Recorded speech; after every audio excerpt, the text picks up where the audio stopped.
Ini reproduksi secara generatif. Slide selanjutnya.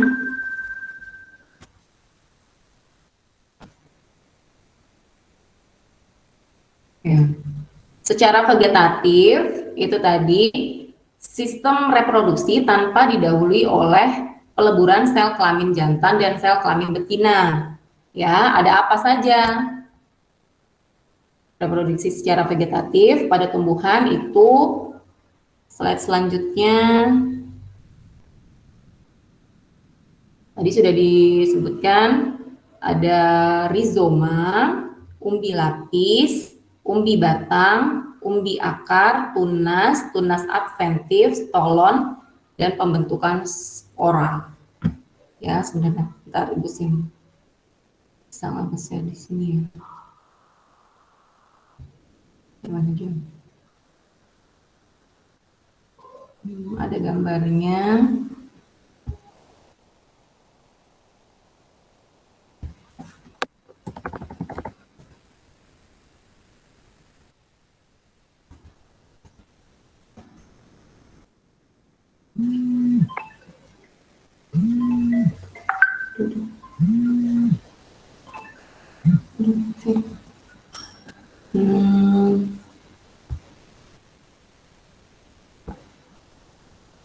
Mana ya, Ibu mau cari gambarnya, tadi sudah Ibu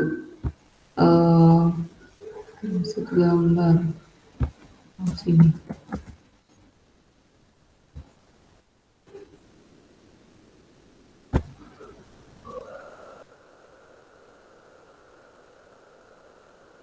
Gini, sebentar ya, biar tampil.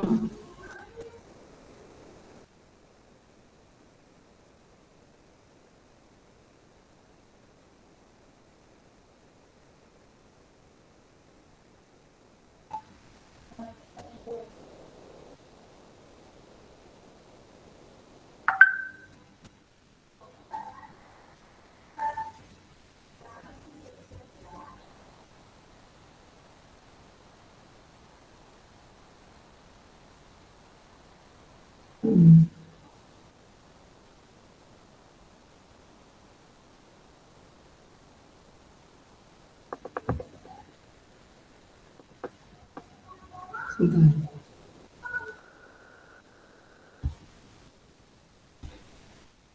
Belum tampil gambarnya ya. Oke, slide selanjutnya itu ada contoh dari reproduksi secara vegetatif. Reproduksi secara vegetatif yaitu pada, bisa ditampilkan ya, ini tadi pakai rizoma. Contohnya rizoma itu apa sih? Rizoma, ada yang tahu nggak? Ini tanaman apa ini? Tumbuhan apa ini? Jahe, Bu. Jahe. Jahe. Ya, umbi-umbian ya.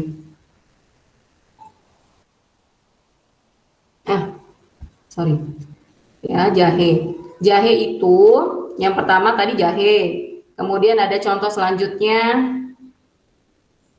Contoh selanjutnya ini menggunakan tunas adventif. Contohnya pada cocok bebek. Ya. Kalian pernah temukan tumbuhan yang seperti ini? Jadi tunasnya tunas itu normalnya itu tumbuh di batang atau akar, ya. Tapi ini kenapa dia dinamakan tunas adventif? Karena tempat tumbuhnya itu tidak lazim. Seperti contoh misalnya di ujung-ujung daun. Contohnya terdapat pada cocor bebek. Apalagi yang bisa sebutkan selain cocor bebek? Misalnya kalian tahu bunga begonia tidak? Bunga begonia, tumbuhan begonia. Pernah dengar tapi belum pernah lihat. Iya. Tadi nanti Ibu ini ya disimpan. Dia ada di pinggir-pinggir daunnya, tunasnya. Itu adalah salah satu contoh tumbuhan yang berkembang biak dengan tunas adventif, ya. Selain dari Itu ada pohon sukun, bunga begonia, dan cocor bebek. Ya, oke, selanjutnya ada perkembangbiakan secara vegetatif itu dengan geragi atau stolon. Stolon itu adalah batang, ya, modifikasi batang seperti ini. Contohnya arbei, pada tumbuhan arbei atau stroberi, dia membentuk buku, ya, di situ. Tampil kan gambarnya? Tampil.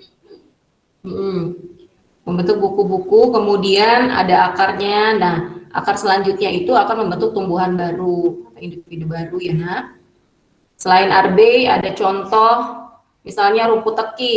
Rumput teki itu kan berkesinambungan, ya. Nah, yang menghubungkan antara tumbuhan satu dengan itu, modifikasi batangnya itu yang dinamakan stolon. Kemudian ini ada spora. Spora ini pada tumbuhan apa saja?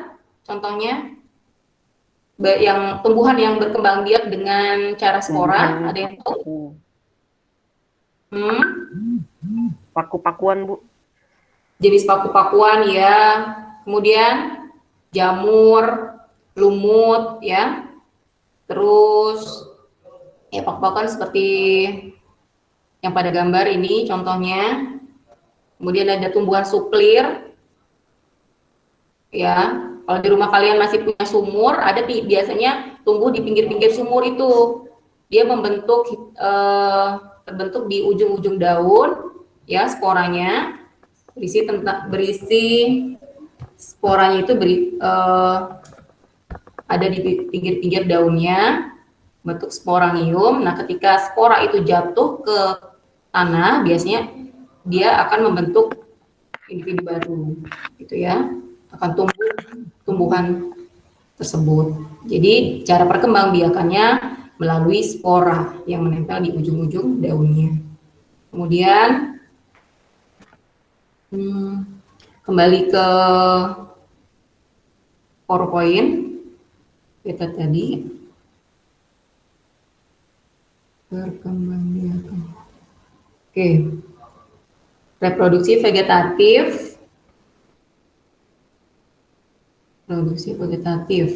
Tadi ya, reproduksi vegetatif Ibu ulangi, ada menggunakan rizoma, umbi lapis, umbi batang, umbi akar, tunas, ya, tunas adventif, stolon, dan pembentukan spora. Tadi kita sudah tampilkan gambar atau contoh dari pembentukan spora, terus rizoma, ya, yang ada pada tumbuhan jahe, kunyit, dan semuanya itu teman-temannya itu semua menggunakan perkembangbiakannya menggunakan rizoma.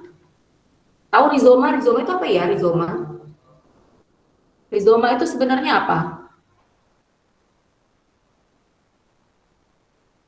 Rizoma. Ada yang tahu? Nggak ada, Bu. Rizoma itu akar bukan ya? Bukan. Ya, jadi di tumbuhan jahe itu kan ada akar sendiri ada, kemudian dia berkembang biaknya ini nih contohnya, oke. Gambar 1 rizoma pada jahe, akar sendiri dia ada, kemudian untuk berkembang biak dia menggunakan rizoma. Rizoma adalah modifikasi dari batang. Sebetulnya dia adalah modifikasi dari batang. Makanya lama-kelamaan ketika kalau tumbuhan itu didiamkan lama di tanah, biasanya si rizoma ini akan mengeras. Nah, biasanya yang diambil adalah bagian yang rizomanya baru terbentuk atau belum terlalu lama, sehingga yang dipakai adalah empur rizoma yang baru, ya. Misalnya jahe itu kalau terlalu lama di tanah itu akan mengeras seperti jahe, laos, kemudian kunyit itu sama. Perkembangbiakannya menggunakan rizoma. Jadi modifikasi batang, jadi ujung-ujungnya ini yang akan menjadi individu baru, gitu ya. Bisa berkembang biak menggunakan rizoma ujung. Kemudian sampingnya, terlihat ya jelas ya nak gambarnya. Yang mengaktifkan kamera hanya Sultan sih, jadi Ibu cuma bisa lihat kesiapan dari Sultan saja. Yang lainnya boleh diaktifkan kameranya, tidak apa ya. Oke, gambar selanjutnya itu adalah contoh dari tadi umbi bat. Nih, contohnya adalah bawang-bawangan. Itu merupakan sistem perkembangbiakan atau reproduksi menggunakan umbi lapis. Salah satu contoh umbi lapis ya. Masih di slide ini. Oke, umbi lapis.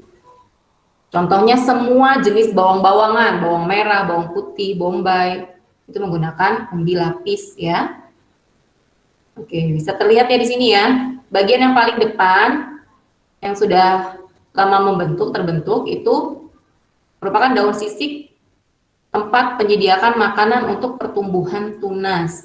Nah, yang di dalamnya adalah tunas yang menghasilkan siung baru. Jadi perkembangan umbi lapis ini terletak di. Ya, selanjutnya itu adalah umbi batang. Perkembangan reproduksi secara vegetatif menggunakan umbi batang. Contohnya adalah di sini kentang. Umbi batang, kentang. Ada yang bisa sebutkan lain ini? Yang menggunakan umbi batang apa misalnya?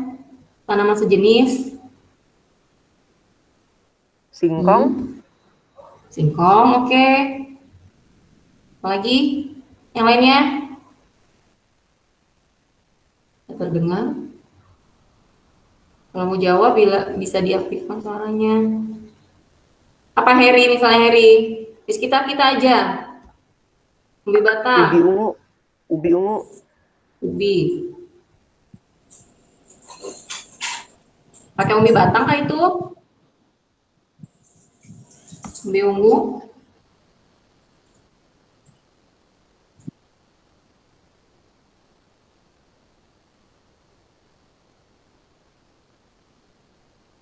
Ya.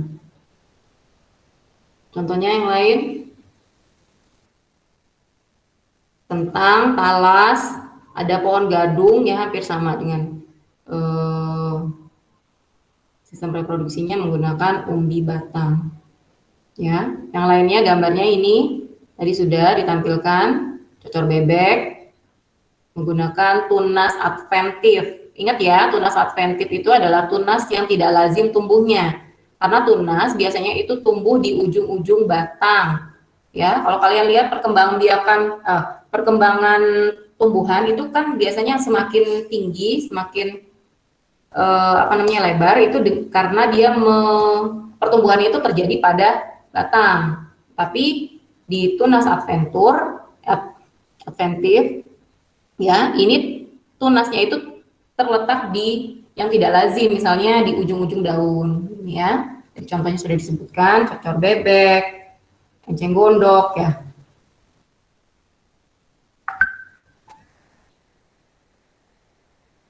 Oke, selanjutnya tadi ini sudah dijelaskan ya, pakai stolon. Ada banyak sekarang tumbuh-tumbuhan yang misalnya di rumah kalian ya, sekarang kan lagi gemar sekali tumbuh-tumbuhan. Jadi biasanya banyak beberapa jenis tumbuhan yang bisa kita lihat di lingkungan sekitar kita yang bentukannya seperti ini. Ini juga stolon.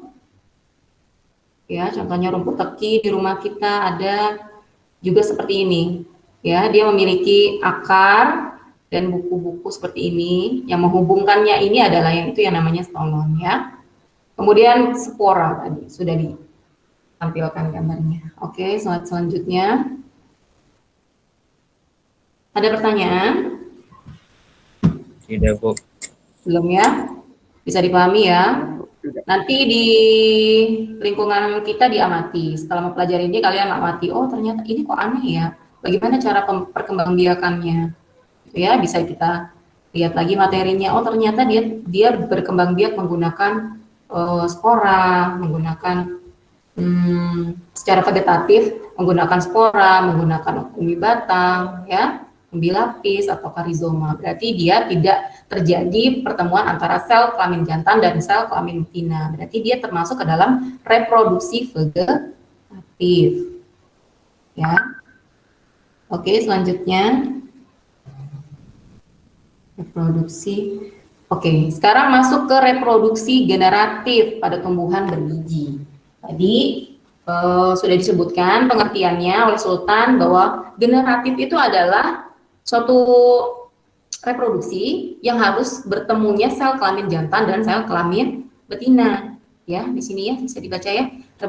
Reproduksi generatif atau seksual pada tumbuhan tingkat tinggi, contohnya ini yang terjadi pada tumbuhan biji tertutup atau angiospermae.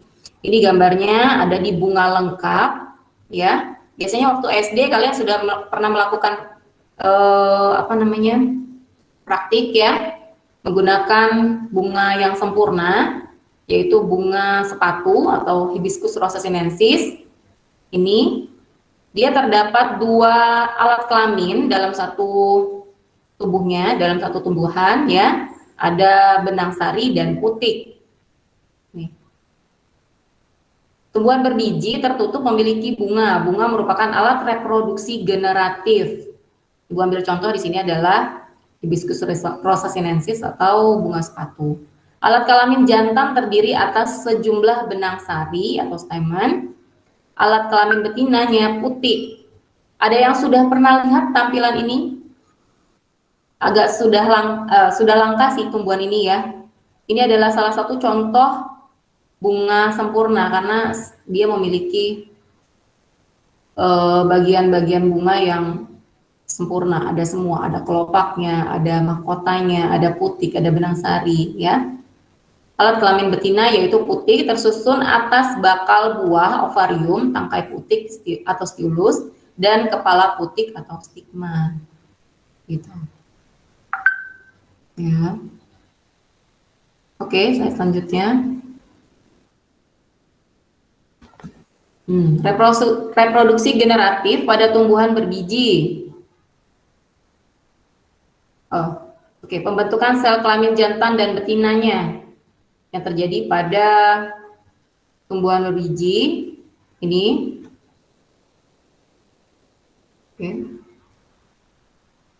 Di dalam ruang sari, ya, sel kelamin betina terdapat sel induk microspora diploid. Jadi ada 2.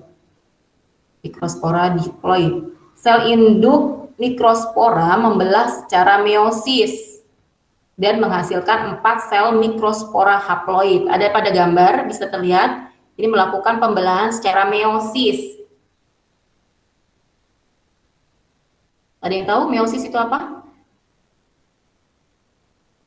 Meiosis, pembelahan yang terjadi secara seksual. Jadi bertemunya sel kelamin jantan dan sel kelamin betina ya, membentuk microspora diploid. Oke ya, ada 2 ya. Kemudian terjadi lagi masih secara meiosis menghasilkan 4 sel microspora haploid. Jadi menjadi 4. Ya. Kemudian dari 4 sel microspora haploid terjadi pembelahan secara mitosis. Mitosis.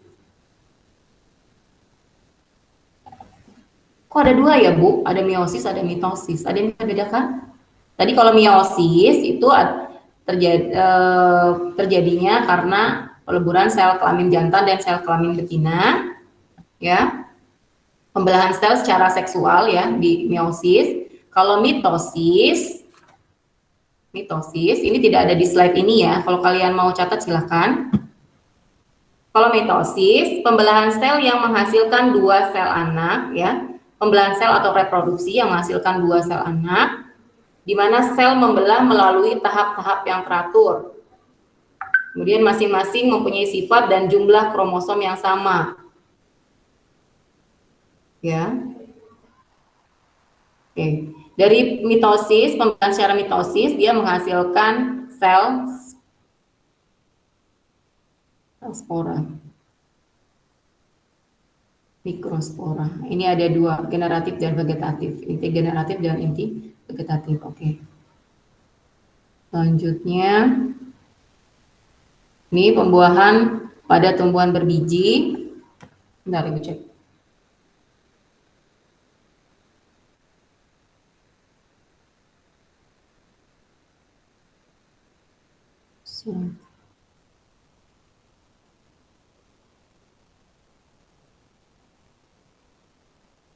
Boleh selanjutnya apa aja? Sebelum ini pembentukan sel kelamin jantan dan sel kelamin betina, oke. Bawahnya bakal buah. Mana sih? Selanjutnya. Pembuahan pada tumbuhan berbiji. Pembuahan. Slide selanjutnya.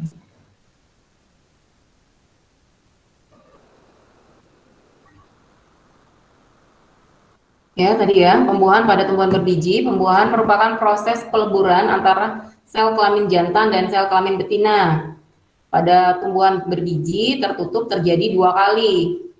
Contohnya tadi ada meiosis, ada mitosis, ya. Pembuahan sehingga disebut pembuahan ganda. Jadi ada 2 kali proses reproduksi, berarti itu namanya pembuahan ganda. Dan itu hanya terjadi pada tumbuhan-tumbuhan yang sempurna ya, ada punya putik dan benang sari dalam satu tubuh tumbuhan. Contohnya tadi adalah Hibiscus rosa sinensis. Oke, slide selanjutnya. Ya, tadi kan kita pada tumbuhan berbunga, sabar-sabar. Sel kelamin jantan. Pembentukan sel kelamin jantan dan betina. Oke. Sebelum slide ini ada nggak ke save video. Bakal buah.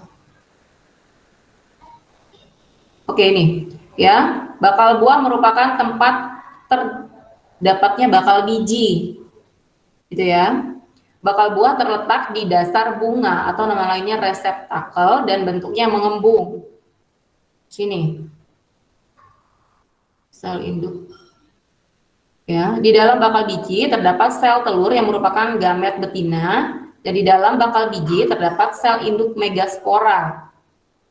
Ya, diploid ada 2. Megaspora. Sel induk megaspora bermeosis menghasilkan 4 sel haploid. Seperti tadi ya. Jadi sel diploid menghasilkan 4 sel haploid. Oke, slide selanjutnya. No. Oke, slide selanjutnya. Penyerbukan pada tumbuhan berbiji. Nah, penyerbukan pada tumbuhan berbiji.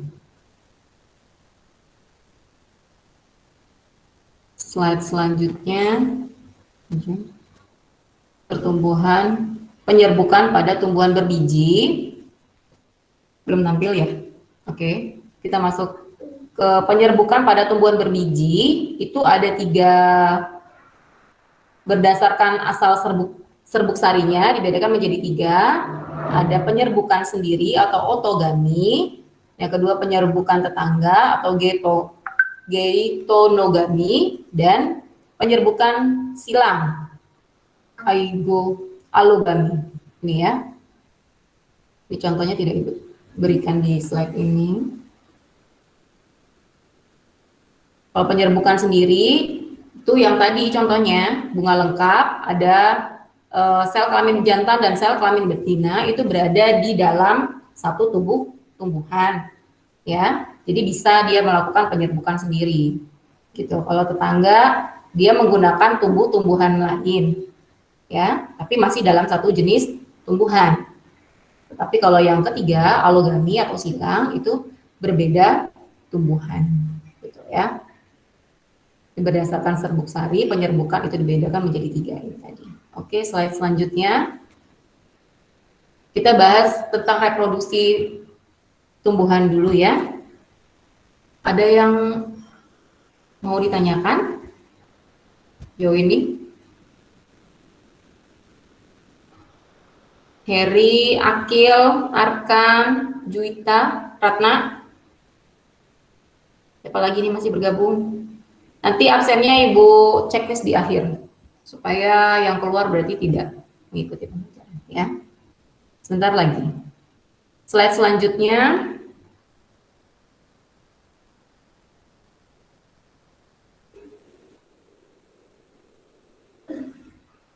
Sebentar, Ibu buka di sini. Menyerbukan. Oke. Pembuahan pada tumbuhan berbiji. Ini tadi sudah. Oh, sudah dijelaskan ya. Slide selanjutnya.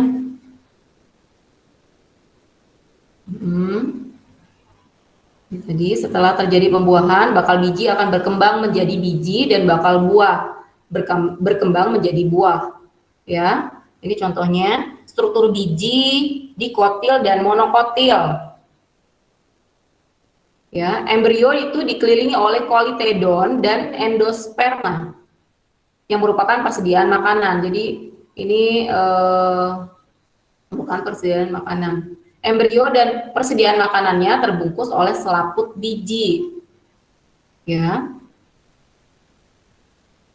Ini setelah menjadi biji, perkembangan biji, setelah terjadi pembuahan tadi akan membentuk bakal biji, akan menjadi biji dan bakal buah akan menjadi buah. Cikal bakalnya ya. Kemudian perkecambahan biji. Perkecambahan ya, reproduksi pada tanaman itu ada perkecambahan biji, maksudnya proses tumbuhnya itu tergantung pada proses imbisi. Imbibisi, ada yang tahu imbibisi apa? Imbibisi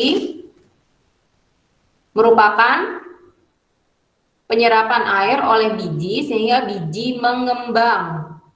Tuh, terbaca tidak slide ininya? Materi Ibu ditampil tidak? Kebaca, Bu, kebaca. Bisa kan ya? Itu dibaca. Imbibisi merupakan penyerapan air oleh biji sehingga biji mengembang. Ya, memecahkan kulit biji dan memicu perubahan metabolik pada embrio yang menyebabkan biji tersebut tumbuh. Ini proses tumbuhnya dibedakan menjadi 3. Tuh ya. Jadi pada biji itu terjadi proses imbibisi.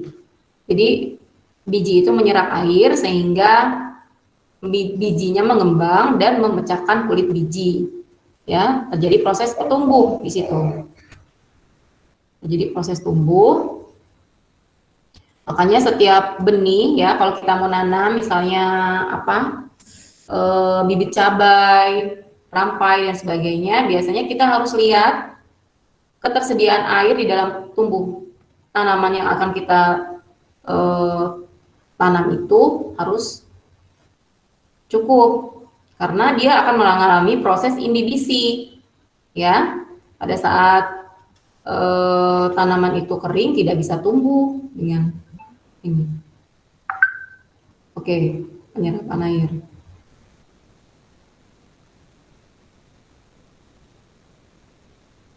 Kemudian metagenesis. Siklus hidup tumbuhan memperlihatkan satu pergiliran tumbuhan atau metagenesis. Pergiliran tumbuhan meliputi fase gametofit dan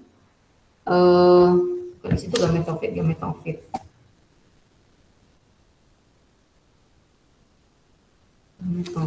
dan gametofit. Ya. Pergiliran keturunan meliputi fase ini.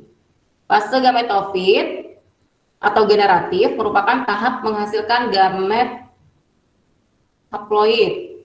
Kemudian sporofit, ya tadi gametofit dan sporofit, atau fase vegetatif merupakan tahap menghasilkan spora. Gametofit menghasilkan gamet haploid yang akan menyatu membentuk zigot. Gitu. Sebentar ya, cek. Ya. Langsung ke faktor-faktor yang mempengaruhi pertumbuhan dan perkembangan tumbuhan.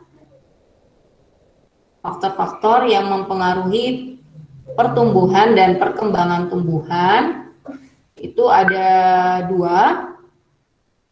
Ada faktor internal dan eksternal. Ya, ada yang dari dalam tumbuh-tumbuhan itu sendiri, ada yang dari faktor luar, ya, yang mempengaruhi pertumbuhan itu. Kalau yang dari internal, faktor dari dalam tumbuh-tumbuhan itu bisa dari gen dan hormon, gen dan hormon, ya, dari dalam tumbuh-tumbuhan itu sendiri. Sedangkan faktor eksternal itu bisa dari ketersediaan air dan mineral, suhu, kelembapan, dan cahaya. Ya, itu materi reproduksi pada tumbuhan. Oke, bisa diulang yang terakhir. Jadi dari proses reproduksi ini, alat-alat apa saja yang dipakai, kemudian bagaimana cara tumbuhan itu bereproduksi. Nah, itu ditentukan oleh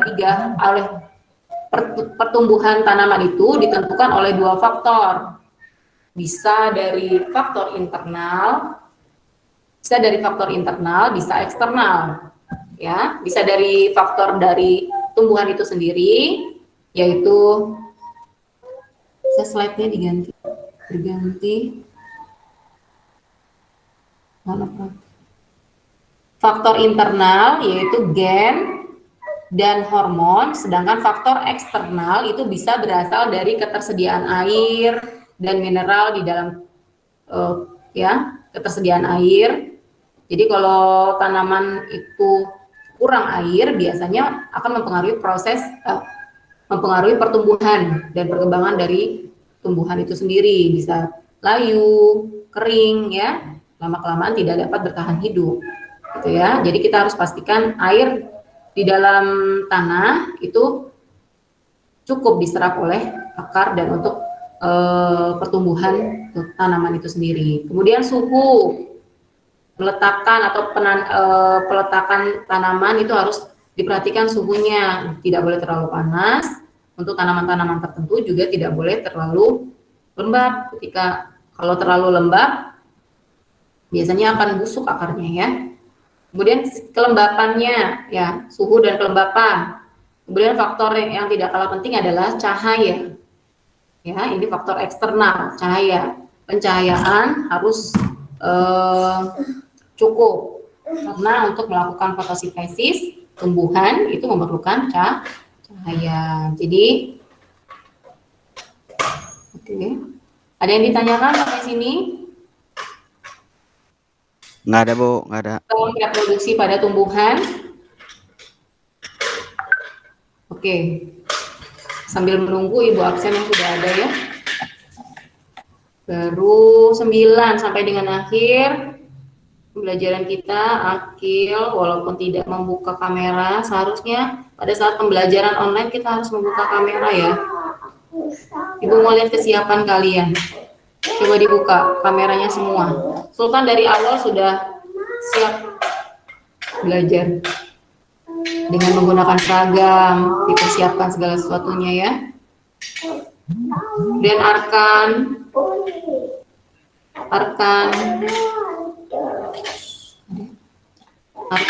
Ratna, Sultan,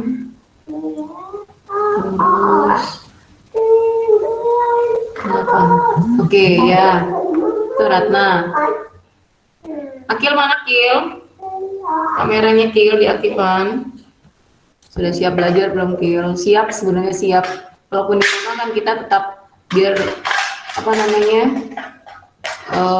berasa sekolah, kita harus mempersiapkan segala sesuatunya, menggunakan seragam. Itu juga kan pakai seragam walaupun di rumah. Ya. Akil, Arkan, Ratna, Sultan, tadi sudah ada 10 anak yang bergabung, tapi keluar ya sebelum selesai pembelajaran. Oke. Materi minggu ini akan Ibu share kembali di Classroom. Tugasnya bisa lihat di Classroom, ya. akan Ibu share langsung setelah pembelajaran ini selesai. Ada pertanyaan? Tidak? Tidak, Bu. Kalau misalnya ada hal yang tidak paham, boleh langsung WA Ibu ya.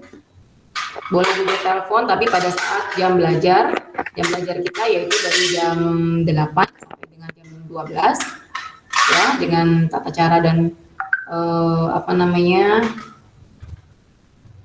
pokoknya harus sopan gitu ya, menyebutkan nama dan sebagainya. Oke. Kurasa cukup sekian pembelajaran pada pagi hari ini. Nanti materi lengkapnya Ibu share di Google Classroom dan tugasnya langsung dikerjakan ya nak ya. Untuk Sultan, Akil, Arkan, Heri, Ratna, yang lainnya mana ya? Nanti di WA teman-temannya. Tadi malam sudah siap semua ya, list kesiapan pada siap semua, tapi yang bergabung hanya beberapa anak. Oke. Pembelajaran hari ini, pagi ini Ibu cukupkan ya. Terima kasih anak-anak yang sudah bergabung ya. Setiap hari kalian sudah, nanti Ibu share link pembelajaran, diikuti. Terima kasih anak-anak yang sudah bergabung. Ibu akhiri, billahi taufiq wal hidayah. Wassalamualaikum warahmatullahi wabarakatuh. Waalaikumsalam warahmatullahi wabarakatuh. Waalaikumsalam warahmatullahi wabarakatuh. Ya, boleh Devina. Oh itu kok kotak yang selada yang Terima kasih Pak Najam. terima kasih.